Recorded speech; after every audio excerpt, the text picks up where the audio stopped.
Hey everyone, it is a beautiful Saturday. The ground is dry enough in the garden that we can start planting potatoes finally.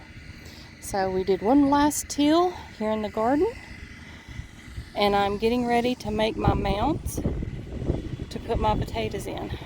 My husband is down there tilling up the pumpkin patch one more time. We're getting ready to take soil samples a bit.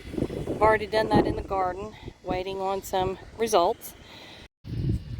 Alright, I've got one side built up. Y'all know that my rows are never straight. That doesn't stop stuff from growing.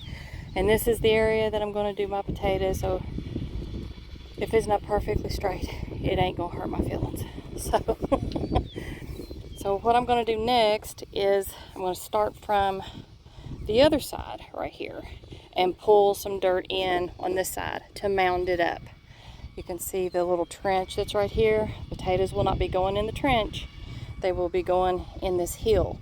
I have tried different ways to plant potatoes in the last few years, and it seems like most everything worked, but what did the best for us is just the old-fashioned, the way my grandparents and my parents did it, was hilling them. Now, if you're in a small space and you need to do a bucket or a laundry basket or a big paper bag, some people do a big paper bag with soil in it and push your potatoes down in it.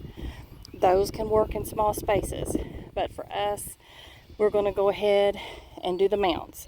So now I'm going to get to going on this other side and build this mound up from the opposite side, all the way down. Alright, I have hilled up both sides, and my potatoes are going to go in here.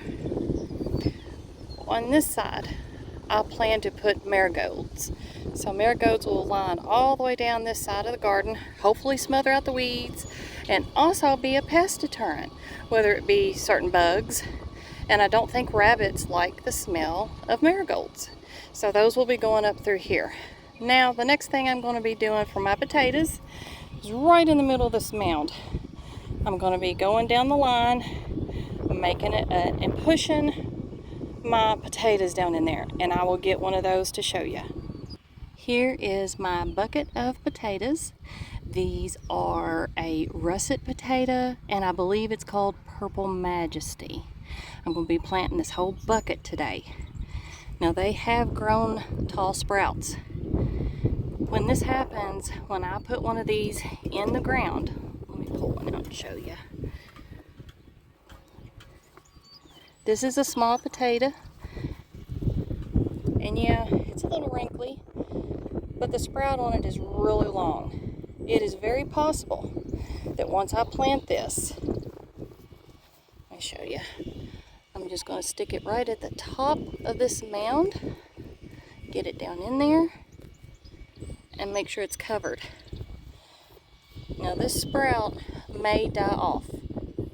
I have had this happen before when my potatoes have sprouted early in the bucket inside the house, but they've always grown back.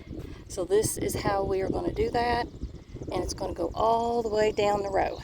Now, the next ones that I'm going to do, I'll be pressing out a little bit of the soil, and I'm going to add some Miracle-Gro composting soil.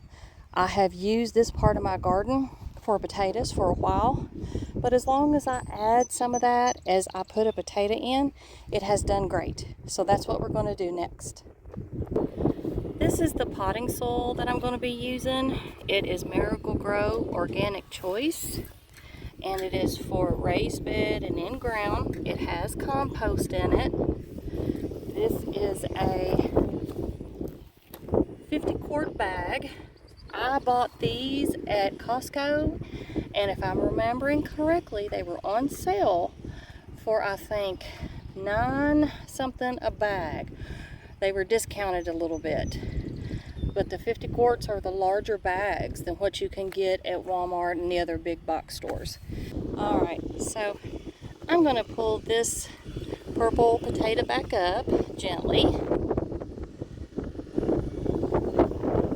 and I'm just going to set it to the side, and I'll show you all what I mean by adding just a little bit of nutrients back into the soil. We have done this in the past and it's worked really good for us. And then we're gonna put that potato down in there and then we're gonna cover it. And on down the line we'll go, doing that exact same process. To make this easier on our 50-something-year-old backs, hubby has loaded a bag of the soil on the back of the tractor, top of the tiller, so that we can go down the line. It makes it a little easier for us to put this in.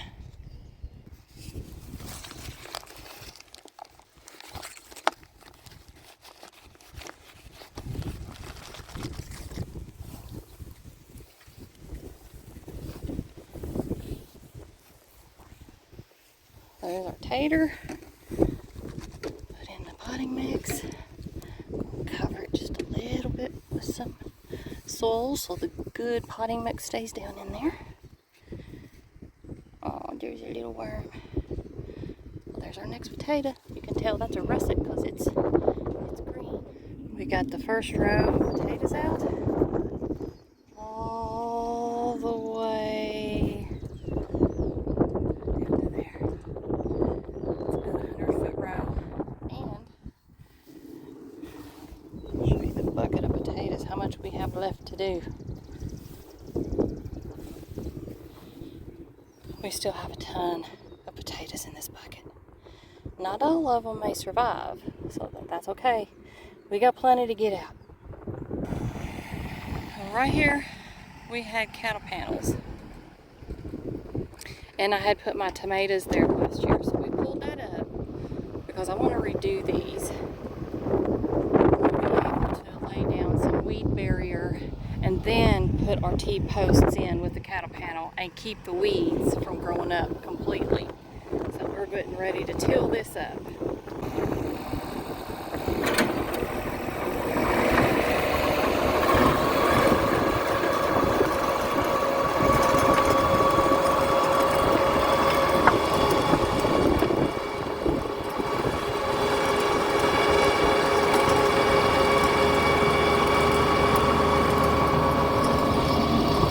You guys saw what those weeds looked like. They looked like this patch right here. But once he went through with the tiller, it got them up. And I'll get these with my hoe because it's too close to the onions for our tiller. And now we can start another row of potatoes and be able to come all the way up through here with them if we need to. We finally got all the potatoes in the ground. We ended up with 75 potato seeds planted in 2 long rows right here. Right here is our onions. I just had a little bit of my organic Miracle Grow potting mix left, so I just sprinkled a little bit along the onions as far as it would go. But they're in. I'm not sure if every single one of those will live. Some of those potatoes were like really tiny and pretty shriveled, so they may not make it. But if they don't, that's okay. We can plant another seed potato where one of them may not have come up. But this is the most potatoes that we have ever planted since we have been out here. And this is our 4th gardening season. So there we have it. We've got our potatoes in, the onions are growing, my peas are growing. Hopefully we are coming up on our last frost date. It's usually Derby Day, first Saturday in May. That's soon, and then we can fill the rest of the garden with what we need to put in. Thanks everybody for joining me here on Jonestead Farm.